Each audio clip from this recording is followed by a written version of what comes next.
secara istilah ila itu sumpah atau dia bersumpah untuk tidak menyetubuhi istrinya. Ya, orang yang bersumpah untuk tidak mendekati istrinya. Ya kan ada mungkin karena marah gitu ya. Ya, pokoknya mulai sekarang nih aku bersumpah nih demi Allah, aku nggak akan masuk kamarmu lagi. Ada nggak? Gara-gara pas diajak mungkin ngeyel gitu istrinya kan. Kan ada kan lagi butuh-butuhnya misalnya diajak, wah kata istrinya aku mau pergi dulu gitu kan. Atau aku mau apa Pak? Padahal kan kalau istri diajak walaupun dia sedang di dapur katanya suruh apa? Suruh penuhi Pak. Walaupun sedang di atas punggung kuda, dia mau pergi nih di atas punggung kuda, dia harus tunda bepergiannya. Ya, gitu tuh istri begitu. Oke, kalau ada istri-istri di sini, kalau ada yang diajak oleh suaminya, apapun keadaannya, jangan pakai alasan. Harus apa? Bisa jadi pas diajak, dia lagi naik kendaraan kan, dia mungkin belum baca hadis gitu. Kan kalau hadis itu, kalau misalnya istri diajak, walaupun dia mau pergi nih, udah naik kuda, gitu kan, turun gitu. Harus apa? Melayani suaminya gitu. Itu kalau istri solehah begitu. Tapi kalau istri sekarang gimana Pak? Sabar, nanti kalau aku udah pulang gitu. Kalau sudah pulang beda lagi hasratnya kan. Karena hasrat itu kan Masya Allah kan. Ya, nanti pula dilampiaskan ke tempat lain kan. Ya, gara-gara mana? Bisa jadi, ya sudah aku bersumpah aku nggak akan mau ngajakmu lagi. Aku nggak akan mau berhubungan denganmu lagi. Nah, itu ini dimaksud dengan ilah menurut syariat Pak. Maka lilladzina yuluna min nisaihim, orang-orang yang bersumpah untuk tidak menyetubuhi istrinya, dia harus menunggu, dan istrinya juga harus menunggu 4 bulan. Hati-hati Pak. Ya. Jadi dikasih waktu 4 bulan. Tapi kalau misalnya dia nggak mau nunggu suaminya mau balik cepat-cepat, fa infa'u fa innallaha ghafurur rahim. Kalau dia mau kembali cepat-cepat, ya artinya baru sehari disumpahi, besok udah mau mengajak lagi gitu. Namanya laki-laki bayar. Ya, besok udah mau ngajak lagi. Boleh nggak? Membatalkan sumpahnya, dan membatalkan sumpah nanti ada apa Pak? Ada kafarat namanya. Ya, jadi membatalkan sumpah itu ada kafarah. Ya, seperti tadi Abdullah bin Rawaha kan dia nggak mau tadi ke rumah si Bashir bin Nu'man tadi. Ya kan disuruh batalin sama sahabat-sahabatnya. Karena kenapa kamu menjadikan nama Allah sebagai penghalang untuk melakukan kebaikan? Maka ketika dia kemudian membatalkan sumpahnya, ada kafarah. Apa kafarat sumpah? Nah, kafarat sumpah nanti Bapak Ibu bisa lihat di dalam surat Al-Maidah ayat 89. Nah, itu kafarat sumpah. Di antaranya di situ disebutkan apa? Kafarat sumpah itu adalah memberi makan 10 orang miskin dari makanan yang standar.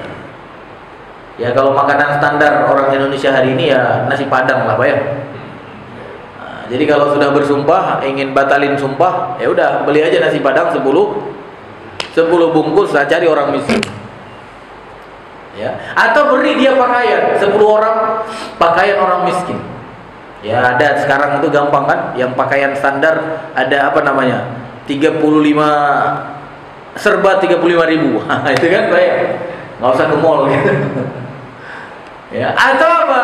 Atau tahrirur raqabah, membebaskan budak. Tentu sekarang nggak ada budak ya. Ya, kalau dulu itu kalau ada budak bebaskan budak. Atau yang ketiga apa? Yang ketiga itu puasa 3 hari. Nah, puasa 3 hari. Boleh berturut-turut, boleh tidak berturut-turut. Ya, artinya apa? Puasa 3 hari. Nah, itu kafarat sumpah. Nah, tadi kalau sudah bersumpah untuk meninggalkan istrinya, tidak berhubungan dengannya, tapi baru seminggu atau baru 2 hari sudah kangen lagi gitu. Berarti apa? Nah, laksanakan apa namanya? Kafarat gitu ya.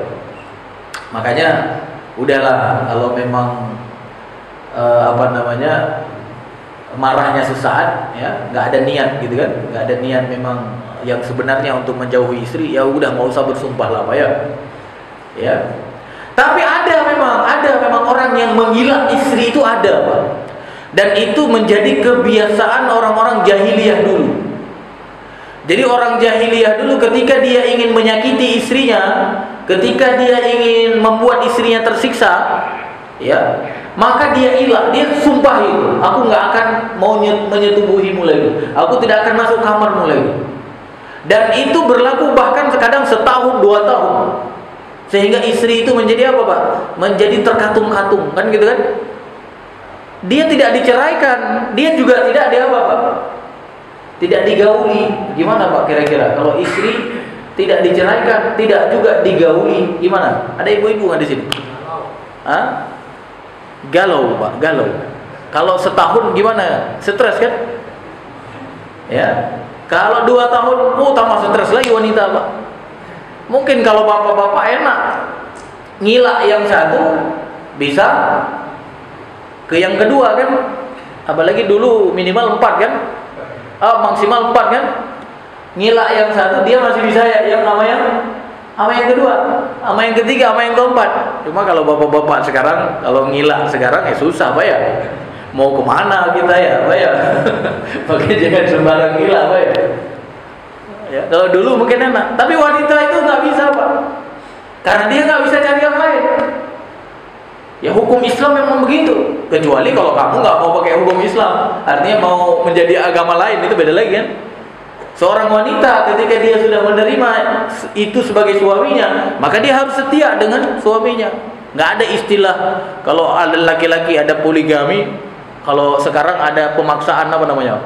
Ada pemaksaan poliandri namanya. Nggak ada itu bukan syariat Islam itu. Ya, mau diilah, mau disumpahi atau tidak, pokoknya dia harus sabar gitu. Ya, di masa jahiliyah dulu begitu diilah bisa berlaku setahun, bisa berlaku 2 tahun. Makanya Allah Subhanahu wa taala kasih apa, Pak? Kasih solusi, Pak. Kasih solusi. Subhanallah ya. Kata Allah, kalau memang suami mengilah istrinya, bersumpah untuk tidak menyetubuhi istrinya, batasnya cuma 4 bulan. Batasnya 4 bulan. Enggak boleh lebih dari 4 bulan. Ya. Dan subhanallah, ada penelitian yang dilakukan oleh Umar, memang wanita itu batas kesabaran maksimal itu 4 bulan, Pak. Masya Allah ya. Allah Ta'ala tahu, ya memang tahu ya, memang Allah yang menciptakan manusia. Bagaimana mungkin Allah nggak tahu ya.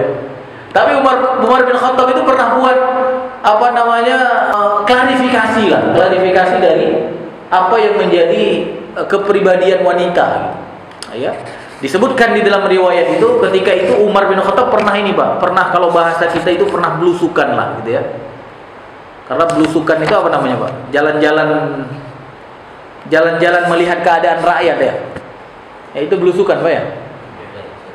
Hah? Apa namanya? Kalau jalan-jalan ngelihat keadaan rakyat, belusukan lah ya, belusukan. Ya. Cuma belusukan dulu nggak bawa kamera, itu saja bedanya. Ya bahkan nggak tahu gitu, orang yang didatangi nggak tahu kalau yang datang itu adalah Umar gitu. Ya kalau sekarang beda, Pak ya. Emang belusukannya seperti Umar, jalan-jalan gitu kan, ketemu rakyat. Tapi apa? Tapi tidak rahasia, gitulah kira-kira ya. Jadi Bapak Ibu yang dirahmati Allah, Umar itu pernah belusukan, disebutkan dalam riwayat ya, dan ditulis juga di dalam kitab ini. Nah, ketika Umar sedang belusukan itu, ya di malam hari, kemudian beliau mendengar apa, Pak? Mendengar seorang perempuan melantunkan bait-bait syair. Ya, karena memang dulu ya di zaman Rasulullah SAW masih hidup kan, mengungkapkan perasaan kadang memang dengan syair gitu ya, dengan syair. Maka terdengar seorang wanita mengatakan apa? Ya, syair yang artinya betapa panjang malam ini katanya. Dan suasananya semakin gulita. Ketahuan, Pak ya? Gimana keadaan di malam hari? Kalau sudah katain malamnya panjang, berarti apa? Sedang apa, Pak? Sedang galau kayaknya ini ya. Hingga membuatku tidak bisa tidur. Adakah kekasih yang membuatku dapat bercumbu dengannya? Berarti apa? Ketahuan nih, wanita ini sedang tidak ada apa? Tidak ada yang ngawani dia malam itu. Adakah kekasih yang membuatku dapat bercumbu dengannya? Demi Allah, kata dia, seandainya bukan karena Allah, tanpa ada sesuatu pun yang lain, niscaya ranjang ini akan bergoyang sisi-sisinya. Ketahuan kan maknanya apa? Dan kemudian dia katakan, rasa takut kepada Tuhanku dan malu membuatku mengurungkan niatku. Ya, juga penghormatan kepada suamiku agar istrinya tidak mengalami perbuatan tercela. Ya, sehingga tidak jadi ranjang apa? Ranjang bergoyang sisi-sisinya. Jadi dulu rumah memang bukan rumah sekarang, Pak. Kalau dulu rumah itu kan enggak kedap suara, Pak ya. Ya, jadi kalau Umar di luar itu ada orang yang bersyair, ketahuan tuh, kedengaran. Maka apa yang terjadi, Pak? Pada keesokan harinya Umar pun bertanya tentang perempuan itu, di mana suaminya? Nah, di mana suaminya? Kenapa dia sampai galau begitu, ya? Maka orang-orang menjawab, wahai Amirul Mukminin, engkau mengirimnya ke Irak. Jadi Umar apa namanya? Umar bin Khattab nggak tahu rumah itu adalah salah satu pasukannya yang dikirim ke Irak. Wajar, Pak, pemimpin kadang nggak tahu rumah prajurit di mana. Wajar itu. Apalagi sekarang, Pak ya. Ya. Apalagi kata ada kemarin calon presiden, ada prajurit yang nggak punya rumah katanya. Benar, Pak ya? Nah, ini wajar. Jadi Umar bin Khattab nggak tahu kalau itu adalah istri dari satu pasukan yang dikirim ke Irak. Ya. Maka kemudian apa? Ia pun memanggil kaum perempuan dan menanyakan kepada mereka tentang perempuan. Nah, jadi Umar bin Khattab kemudian mengumpulkan wanita-wanita untuk kemudian membicarakan tentang perempuan. Ya, apa yang dibicarakan? Di sini disebutkan berapa lama ya perempuan itu dapat bersabar dari suaminya. Nah, ini apa namanya tema ketika berkumpul dengan wanita. Berapa lama perempuan itu dapat bersabar dari suaminya? Ya, maka kemudian apa? Ada yang menjawab di antara perempuan itu, 1 bulan kami sabar, 1 bulan. 1 bulan. Artinya apa? Kalau ditinggal suami 1 bulan, kami biasa saja. Makanya bapak-bapak yang ninggalin istri sebulan, nah itu masih tenang, Pak, tenang. Ya, dia belum terlalu gelisah. Mungkin dia gak akan baca syair ini gitu, tenang aja gitu. Ya. Nah, ada yang mengatakan apa? 2 bulan. Ada yang mengatakan 2 bulan. Ya. Dan kesabarannya akan berkurang selama 3 bulan. Nah, jadi 2 bulan masih sabar. Tapi kalau sudah 3 bulan, kesabarannya sudah mulai apa, Pak? Mulai goyang. Gitu. Nah, ini bisa-bisa nih sebentar lagi syair itu akan dibacain sama dia. Gitu. Ya, 3 bulan sudah mulai kurang. Dan kemudian apa? Disebutkan sementara dalam kurun waktu 4 bulan, kata mereka, kalau sudah 4 bulan maka kesabaran wanita itu habis. Kesabaran wanita itu habis. Kalau yang sudah ninggalin 4 bulan belum pulang, Pak, besok langsung pulang, Pak. Ya, karena ada juga kan di Jakarta istrinya di mana, Pak? Istrinya daerah gitu. Bahkan ada juga yang sampai ke luar negeri gitu kan. Istrinya ditinggal di Indonesia. Sudah 4 bulan belum pulang-pulang. Segera pulang sekarang. Segera pulang, segera. Ya. Dan kemudian Umar pun menetapkan batas waktu, Pak. Jadi hasil musyawarah itu dijadikan sebagai apa? Kebijakan. Dijadikan kebijakan. Kalau tadinya ketika beliau kirim pasukan ke wilayah yang ada perangnya, ke Irak, kemana-mana, itu tidak ada apa? Kebijakan, istilahnya apa? Rolling pasukan. Tidak ada istilah begitu. Maka kemudian apa? Begitu setelah hasil musyawarah dengan wanita-wanita istri-istri pejuang tadi, maka beliau buat kebijakan, ya, menetapkan batas waktu berperang bagi laki-laki selama 4 bulan. Selama 4 bulan. Begitu kurun waktu itu telah berlalu, ia pun menarik pasukannya yang berperang dan mengirim pasukan yang lainnya. Ini kalau ada komandan pasukan, ya, pasukan apa, TNI, Polri kah di sini? Kalau ada pasukan yang sedang bertugas di luar kota, ini bisa jadi rujukan nih. Ya, kalau di kita di sini gimana, Pak? Berapa lama? Ada TNI, ada apa yang sering dikirim ke tugas luar kota? Berapa lama kalau kita di sini, Pak? Mana Bapak TNI ada? Berapa lama, Pak? Kalau di kita rolling pasukan biasanya berapa lama? 4 bulan, 5 bulan, setahun, atau nggak pernah rolling sampai meninggal? Gitu. Kalau udah meninggal baru dikirim peti mati. Gimana, Pak? Nggak ada yang tahu, Pak, ya? Cuma kemarin saya pernah gitu dapat informasi, katanya nggak ada rolling 4 bulan. Bener nggak? Nggak ada rolling 4 bulan. Berarti apa? Belum sesuai dengan syariat. Kasihan tuh istri-istrinya. Bisa-bisa istrinya setiap malam baca puisi tadi tuh. Ya. Atau naudzubillah apa? Memang karena dia tidak soleha misalnya, dia tidak takut kepada Allah, tidak malu, akhirnya apa? Membuat ranjangnya menjadi bergoyang. Ya. Ini naudzubillah. Tapi yang menariknya apa, Pak? Yang menariknya apa yang menjadi klarifikasi Umar dengan wanita-wanita tadi, dengan istri-istri pejuang tadi, ini membenarkan apa yang ditentukan oleh Allah Ta'ala. Ya kan? Allah Ta'ala tadi membuat batas bagi orang yang menggila istrinya, dia menunggu 4 bulan, kata Allah, 4 bulan. Padahal Allah kan tidak buat klarifikasi seperti apa yang dilakukan oleh Umar kan? Kan Umar kan sudah lama setelah turun Al-Quran, itu masih jauh tuh masanya. Ya, menunjukkan apa, Pak? Menunjukkan apa? Al-Quran ini Masya Allah tanpa diklarifikasi sekalipun, dia sudah sesuai dengan apa? Dengan fitrah manusia. Masya Allah. Sudah sesuai dengan fitrah manusia. Silahkan kalau mau buat klarifikasi silahkan. Tapi apa? Intinya Al-Quran itu pasti sesuai gitu. Pasti sesuai. Ya. Makanya ya bagi kita sebenarnya nggak perlu lah cari-cari klarifikasi kan tentang apa? Buat klarifikasi tentang ayat-ayat Al-Quran kan. Capek-capek diri kan. Toh ujung-ujungnya setelah kita klarifikasi ya benar juga gitu kan. Ya udah tinggal aja seperti apa? Seperti Abu Bakar gitu kan.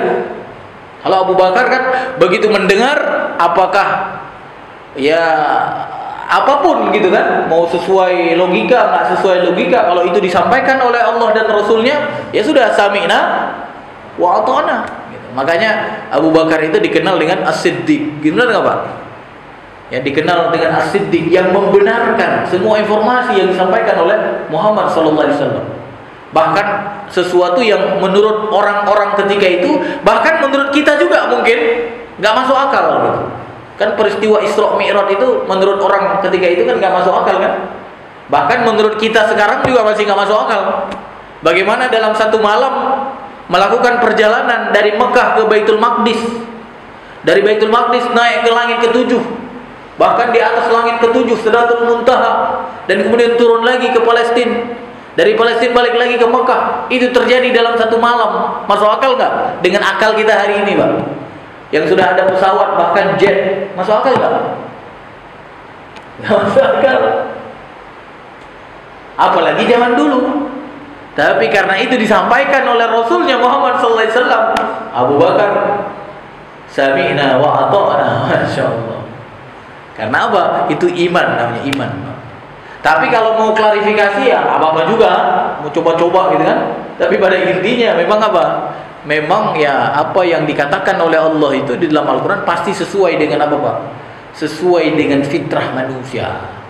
Tadi ketika Allah katakan tunggu 4 bulan, tunggu 4 bulan, berarti apa? Memang itulah fitrah wanita. Wanita itu kalau sudah lebih dari 4 bulan, maka dia kehilangan kesabarannya. maka dia karena sudah hilang kesabarannya harus ada solusi kan? Solusinya bagaimana? Pilihannya kalau sudah 4 bulan suaminya tidak kembali, jatuh talak 1. Itu solusi itu. Kalau bapak nggak melayani selama 4 bulan dan bapak sudah bersumpah tadi, tapi kalau nggak bersumpah beda tentunya. Cuma nggak melayani 4 bulan tapi nggak bersumpah, ini beda. Itu masih tetap statusnya sebagai istri, itu sepakat para ulama. Tapi kalau dimulai dengan sumpah, aku tidak mau menggaulimu, ya, dimulai dengan sumpah, maka sejak sumpah sampai 4 bulan kemudian, maka kalau tidak kembali menghubungi, maka solusi bagi wanita jatuh talak 1. Bahkan nanti disebutkan memang ada perbandingan di antara para ulama atau perbedaan pendapat di antara para ulama, apakah langsung secara otomatis atau harus diucapkan kata talak oleh suaminya. Kalau kata Abu Hanifah, apa kata Abu Hanifah? Langsung secara otomatis jatuh talak 1 kalau setelah 4 bulan dia tidak kembali menggauli istrinya. Tapi kalau kata jumhur, ya, Syafi'i, Hambali, kata Imam Malik, dia harus apa? Dia harus diucapkan kata talak oleh suaminya. Kalau suaminya nggak mau, maka hakim turun untuk apa? Meminta klarifikasi kepada suaminya, sehingga apa? Suaminya kemudian mentalaknya. Ya, tapi masya Allah ini Pak, ini solusi yang diberikan oleh Allah Taala kepada apa? Kepada wanita yang dulu di zaman jahiliyah pernah diilak sampai 1 tahun, pernah diilak sampai 2 tahun. Karena bayangkan tadi kalau sampai diilak sampai 2 tahun Pak, dia nggak bisa menikah dengan yang lain, dia juga tidak digauli Pak, ya. Masya Allah Pak, ya. Makanya ibu-ibu harus bersyukur dengan syariat Allah Pak, ya. Ya, kalau nggak bersyukur dengan syariat Allah, mau cari syariat apa lagi kan, gitu kan? Ya, subhanallah, masya Allah ya Pak, ya.